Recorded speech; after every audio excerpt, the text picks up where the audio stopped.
হইতেছে।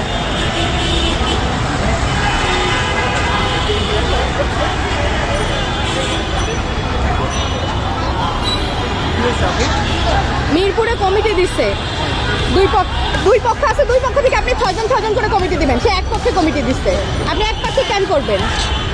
মানে এটা কাহিনী অফ হয়েছে পা চাটলে জঙ্গি, না পা চাটলে সঙ্গী, না চাটলে জঙ্গি।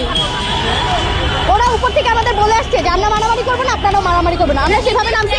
আইসা আমাদের মানে একটা বাচ্চা একটা ছেলে, ওরা টাইম নাই না মারা শুরু করছে। তাহলে আপনারা কেমন কথা বলেন? একটা ছেলে আমার ধাক্কা দেয়, বাবা ওরা ধরতে চালু করে আমি যাকে